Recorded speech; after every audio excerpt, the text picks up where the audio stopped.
볼까요? 새해 비상하는 한 해가 됩시다. 자, 올해가 청룡의 해죠. 그 파란 용의 해. 이 용은 위를 향해서 이렇게 날개를 펼치고 있는데, 정말 우리 교회가 비상하는 한 해 될 수 있기를 축복합니다. 하나님께서 출석교인 300명 되는 비상이 하나님 앞에 기도의 제목이 될 때 이루어질 줄로 믿습니다. 또 우리의 자녀들이 좀 비상했으면 좋겠어요. 또 우리의 자녀와 사업이, 직장이 좀 비상하는 한 해가 되었으면 좋겠습니다. 여러분, 비상이 뭡니까? 날아오르다라는 것이죠. 오늘 또 이 세상에는요, 수많은 사람이 절망과 좌절에 쓰러져 있는 사람들이 참 많이 있습니다. 여러분, 가수 중에 임재범이라는 가수 들어보셨습니까? 이분은 부인을 잃고 너무 슬퍼서 거의 3, 4년 동안 집에만 틀어박혀 있어가지고 아무 가수 활동을 안 했습니다. 그리고 그가 쓴 곡이 하나 있습니다. 비상이라는 노래를 썼어요. 그 노래를 들으면 굉장히 신앙적인 내용이 많아요. 그 중간을 소개하면요, 나도 세상에 나가고 싶어. 당당히 내 꿈들을 보여줘야 해. 그토록 오랫동안 움츠렸던 날개 하늘로 더 넓게 펼쳐 보이며 세상에 나갈 수 있어. 이젠 세상에 나갈 수 있어. 당당히 내 꿈을 보여줄 거야. 여러분, 이 사람도 그동안 자신의 슬픔을 동굴 속에 들어가서 세상을 나가지 않고 움츠려만 있었는데, 드디어 이제는 세상 바깥으로 나가겠다라는 거예요. 여러분, 성격이 좀 소극적인 사람들이 있죠. 또 쉽게 상처를 잘 받는 사람이 또 있어요. 특별히 그런 분이 있어요. 또 자신의 동굴 속으로 들어가서 잘 안 나온 사람이 있어요. 이런 사람을 은둔형 외톨이, 히키코모리라고 하죠. 우리 대한민국에도 히키코모리 환자가 많습니다. 이 세상에서 아예 도피해가지고 자기 혼자 동굴 속에 들어가 앉아 있는 거예요. 그래서 요즘 젊은이들이 3포, 5포, 7포 시대에 살고 있어요. 7포가 뭐예요? 연애도 포기, 돈이 없으니까. 결혼, 꿈도 먹고 포기. 그리고 자녀 낳는 거 포기. 집 포기. 사람 만나는 거 포기. 돈 있어야 점심을 한 끼 내가 내죠. 이게 5포인데 7포는 뭐냐? 꿈과 희망까지도 포기하는 게 7포 시대에 살아요. 얼마나 이게 서글픈 세대에 살고 있는지 몰라요.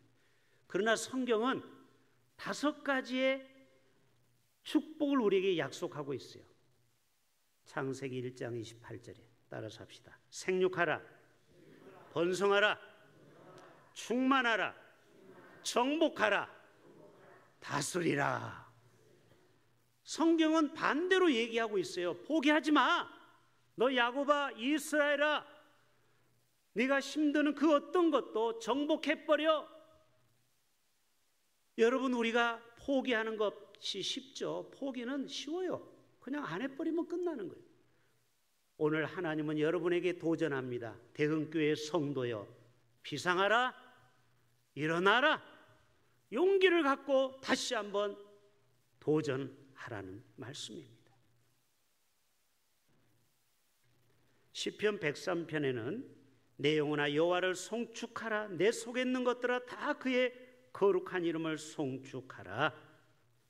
그러면서 후반부에 좋은 것으로 내 소원을 만족하게 하사, 따라서 합시다. 좋은 것으로 내 소원을 만족하게 하사.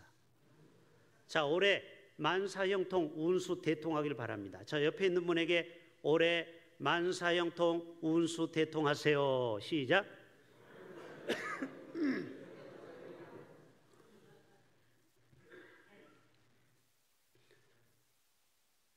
저도 만사형통 운수 대통하겠습니다. 자, 여러분, 올해 정말 대박나는 사건이 있기를 바랍니다. 하나님은요, 우리에게 광야길만 걸어가라고 허락한 게 아니에요.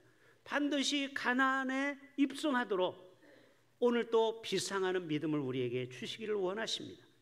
좋은 것으로 내 소원을 만족하게 하사 내 청춘을 독수리같이 새롭게 하시는 도다. 여러분, 독수리는 25년을 살다면 부리하고 이 발톱이 다 문드러지죠. 그때 높은 절벽 위에 올라갑니다. 올라가서 이 자기 부리로 이 털을 다 뽑아버리고 바위에다가 다 이 발톱을 쪼아가지고 뽑아버려요. 이빨도 빠지고 발톱도 빠지고 부리도 빠지고 몸털도 빠지고. 그때 시간을 조용히 기다리는 거예요. 그러다 보면 새 발톱이 나오는 거예요. 새 부리가 나오는 거예요.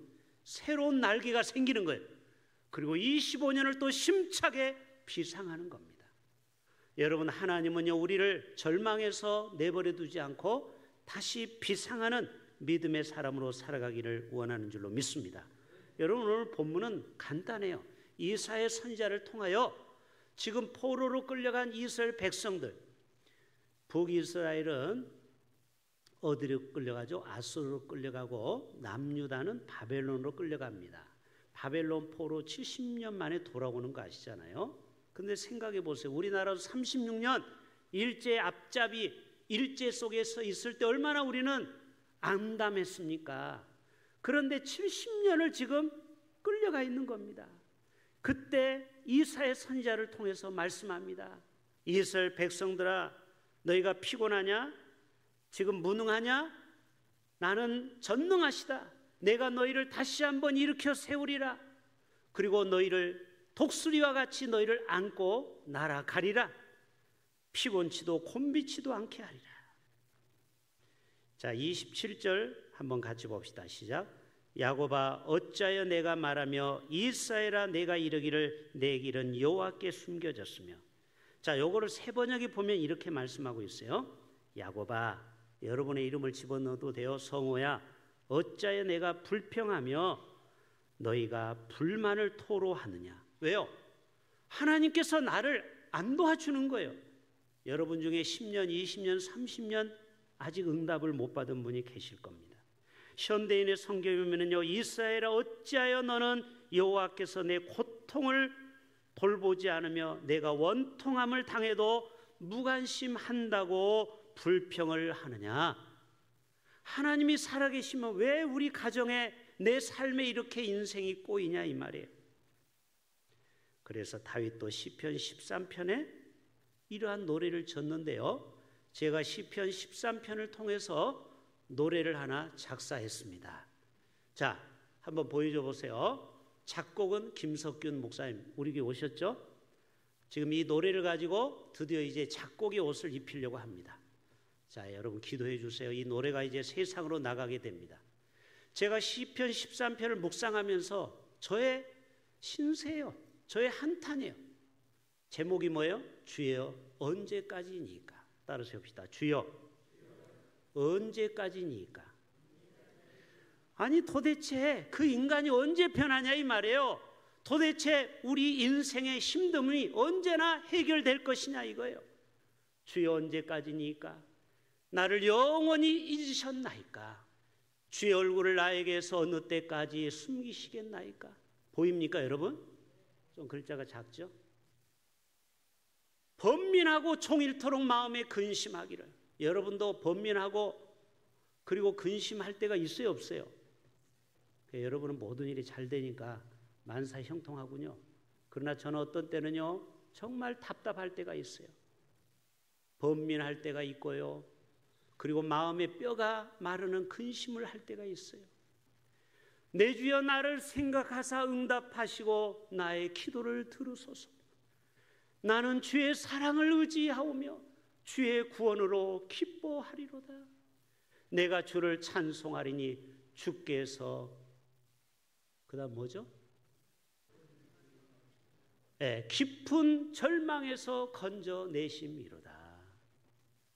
이거 노래로 만들면 멋지겠죠? 이제 우리 김석균 목사님이 이제 드디어 이 작업을 한다고 그래서 기도를 좀 해달라고 하더라고요. 이 노래가 나와서 많은 사람에게 불려지는 이 노래가 되었으면 좋겠어요. 이것은 저의 고백이에요. 다윗이 시를 쓴 내용이 이 내용이에요. 시편 13편의 내용을 제가 노래 형식으로 바꾼 것뿐이에요. 다윗이 얼마나 답답했습니까? 사울은 자기를 항상 죽이려고 하고, 그러나 자기 삶은 하나도 변화가 없는 거예요. 여러분, 10년 동안 그렇게 기도해도요, 응답이 없었던 것이 다윗의 삶이에요. 여러분, 다윗뿐입니까? 모세도 마찬가지예요. 갑자기 80세에 자기를 불렀다가 네가 이 백성을 인도하라. 그때 뭐라고 합니까? 내가 누구이기에 바로에게 가며 이스라엘 자손을 애굽에서 인도하리까?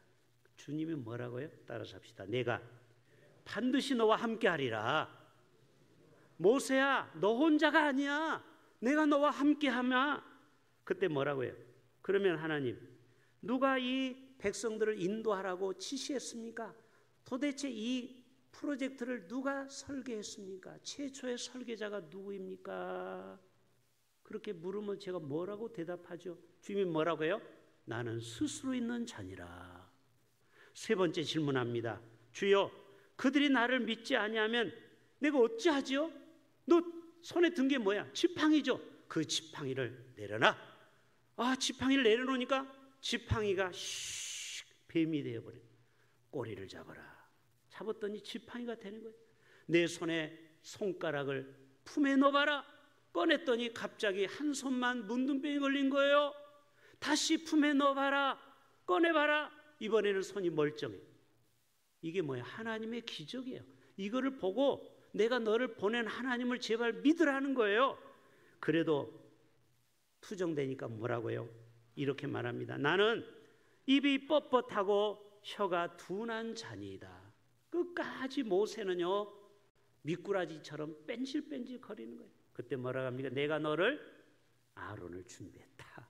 결국 그래서 모세가 못한다 했던 모세를 통하여 200만을 인도하는 영적 지도자로 그를 위대하게 비상할 수 있는 인물로 만드셨습니다.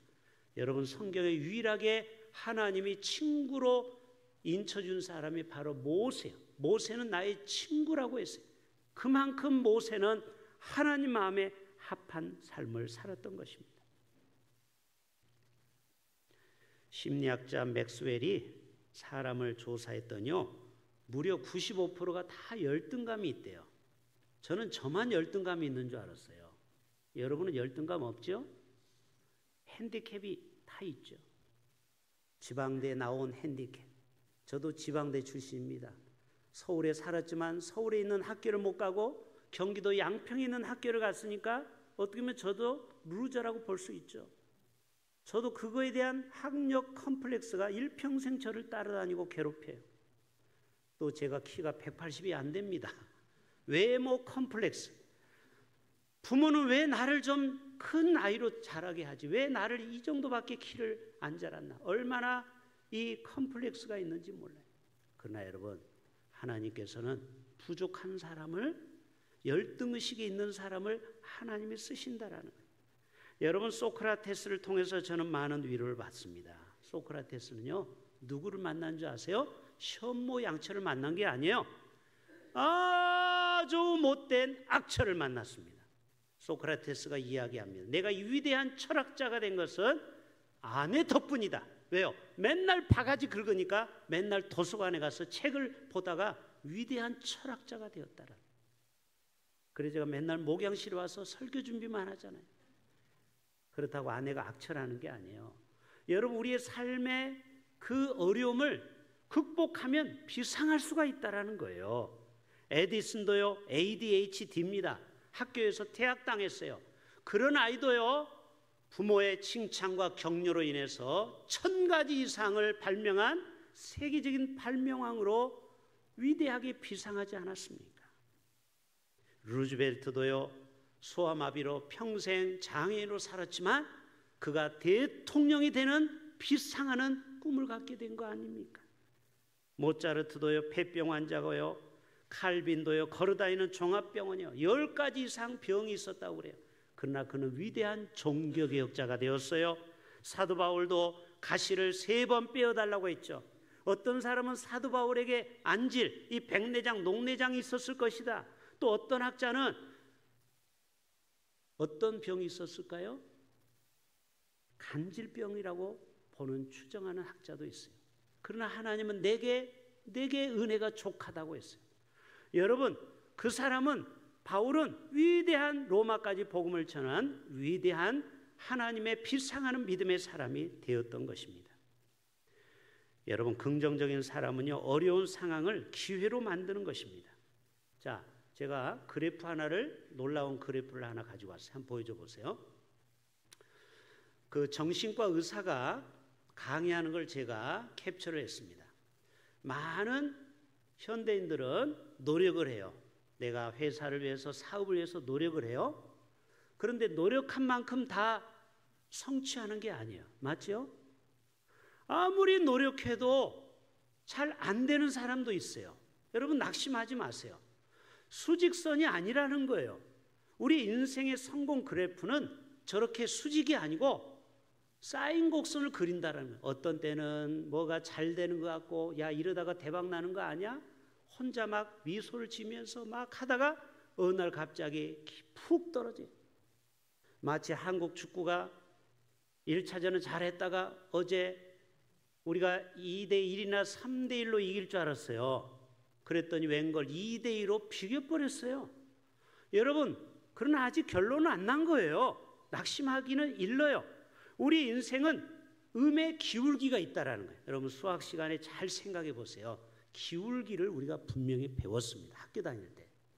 그래서 여러분, 인생이 잘 안 되고 꼬일 때는 나 망했다, 이제 끝났다라고 말하면 안 돼요. 뭐라고 말해야 되느냐? 아, 내가 지금 음의 기울기를 만났구나. 아시겠어요? 다음 넘겨줘 보세요. 그래서 실패한 사람은요, 항상 수직을 상상해요. 되면 뭐 아니면 도라고 생각해요. 그러나 성공한 사람은요, 인생은 실패할 때도 있지, 곡선으로 생각해야 돼요. 생각을 바꾸셔야 돼요. 그리고 실패할 때 내가 끝났다라고 결말로 지으면 안 돼요. 이거는 발달 전개뿐이야. 앞으로 얼마든지 드라마틱하게 극전으로 반전이 기다리고 있어요. 여러분, 드라마 보면은 발달 전개라는 게 있죠. 주인공이 지금 회사가 부도가 났다고 해서 그 주인공이 망하는 게 아니에요. 앞으로 전개가 어떻게 벌어질지 몰라요. 이해되십니까?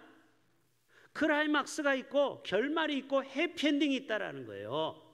로마서 8장의 말씀처럼 모든 믿는 자에게는 합력하여 선을 이루느니라. 그래서 우리는 마지막은 아직 온 게 아니에요. 그래서 성공한 사람들은요, 음의 기울기를 하나의 모먼트로 보는 거예요. 끝이라고 보지 않아요. 여러분, 이 그래프가 놀라운 여러분에게 도전을 주고 있는 것을 기억하셔야 됩니다. 예, 들어가도 돼요. 자, 그 다음에 28절 29절 다 같이 한번 봅시다. 시작. 너는 알지 못하였느냐, 듣지 못하였느냐, 영원하신 하나님 여호와 땅끝까지 창조하신 이는 피곤하지 않으시며 곤비하지 않으시며 명철이 아니야 없으시며. 따라서 합시다. 피곤한 자에게는 뭐를 줘요? 능력을 주신대요. 그리고 무능한 자에게는 뭐를 주세요? 힘을 주신대요. 여러분, 사사기 6장을 집에 가서 읽어보세요. 여호와의 사자가 기드온에게 나타납니다. 이 기드온 시대에는요, 이 미디안으로 인해서 아주 모든 것이 빼앗기고 침탈당하는 일제 침략기와 같은 때예요. 그때 여호와의 사자가 기드온에게 나타나 말합니다. 큰 용사여, 여호와께서 너와 함께 계시도다. 혹시 여러분 절망 가운데, 실패 가운데, 낙담 가운데 있는 여러분에게 하나님은 찾아가서 이렇게 말합니다. 사랑하는 대흥교회 성도여, 너는 실패한 게 아니다. 너는 반드시 너를 일으켜 세워주실 거야. 너는 큰 대박 날 거야. 큰 용사야. 너와 함께 할 거야. 그때 뭐라고 합니까? 오 주여, 내가 무엇으로 이스라엘을 구원하리까? 나의 집은 므낫세 중에 지극히 약한 지파입니다. 므낫세 12지파 중에 제일 약해 빠진 지파거든요. 그런 지파 가운데 내가 무엇을 이스라엘을 건져내리까? 그때 뭐라고 합니까? 내가 반드시 너와 함께하리니 내가 미디안 사람을 한 사람 치듯 하리라. 바로 피곤한 자에게 능력을 주시는 하나님, 또 무능한 자에게 힘을 더하시는 하나님. 이 무능한 자라는 말은 요 세 번역에 따라서 해봅시다. 기운을 잃은. 자, 요즘 많은 사람들이 기운을 잃어버렸어요. 경기가 어렵기 때문에 힘이 많이 빠져 있어요. 기운을 잃은 사람에게 기력을 주시는 분이 바로 하나님이시라는 거예요. 왕상 19장 5절에 천사가 그를 어루만지며, 지금 엘리야가 850명과 영적 싸움을 싸우고 번아웃이 돼서 지금 아합으로부터 도망가서 로데나무에서 죽기를 청했죠. 그때 하신 말씀이 뭡니까? 천사가 그를 어루만지며 일어나서 먹으라. 따라서 합시다. 어루만지며. 사람이 힘들고 낙담할 때는요, 자꾸 스킨십을 해줘야 돼요. 자녀들을 등을 두들겨 줘야 돼요. 위로해 줘야 돼요. 숯불에 구운 떡과 물 한 병을 주고서 힘을 얻게 됩니다. 근데 또 자요. 그때 다시 어루만졌다고 써 있어요, 성경에. 그리고 다시 그를 일으켜서 먹입니다. 일어나 먹고 마시라. 음식의 힘을 의지하여 40주 40야를 가서 하나님의 산 호렙에 이르라. 결국 엘리야가 그 절망 가운데 천사를 통하여 위로받고 그리고 힘을 얻어서 위대한 비상하는 믿음을 갖게 된 것입니다. 마지막 30절 다 같이 읽어봅시다. 시작. 소년이라도 피곤하며 곤비하며 장정이라도 넘어지며 쓰러지되 오직 여호와를 앙망하는 자는, 따라서 합시다. 앙망하는 자는. 자, 우리가 어떻게 하면 새해에 이 청룡의 해에 비상할 수 있느냐? 여호와를 앙망하라는 거예요. 여러분, 앙망은 뭐냐? 희망, 소망, 대망, 다 망자로 끝나죠? 여호와를 소망하라는 거예요. 여호와께 희망을 가지라는 거예요. 여호와를 대망하라는 거예요. 여호와에게 모든 삶을 올인하라는 거예요. 오직 주님을 소망으로 삼는 자, 오직 여호와를 바라보고 의지하는 자는 새로운 힘을 얻게 된다라는 거예요. 독수리가 날개치며 올라감 같이. 자, 독수리 마지막 보여주세요. 자, 여러분, 독수리가 언제 일어나느냐? 우리 새벽 기도하고 똑같습니다. 새벽 5시 정도 되면요, 수많은 독수리가 큰 떼를 이루어서 납니다. 제가 어디서 이것을 봤게요? 철원에 가면은요, 독수리가 수천 마리가 밭에서 있다가 마지막 송구영신 예배를 마치고 서울에서 제가 장로님들과 함께 45인승 버스를 타고 부교육자와 함께 철원에 갔는데, 왜 피곤하게 철원까지 가나 했더니 새벽 4시 반에서 5시 사이에 독수리가 깹니다. 그리고 제일 우두머리 독수리가 신호를 보냅니다. 푸드드드드드 하면은요, 그 논밭에 있던 수천 마리 수만 마리 독수리가 함께 비상을 하는 겁니다. 여러분, 그거 보려고 전국에서 몰려와요. 수만 명이. 언제 한번 가볼까요? 송구영 예배 끝나고 45인승 버스를 빌려가지고 철원에 딱 가면은요, 독수리가 비상하는 걸 봐야 돼. 이거를 설명을 못 하겠네. 여러분, 독수리가 날개를 펼치면요, 3m입니다. 3m 아시겠어요?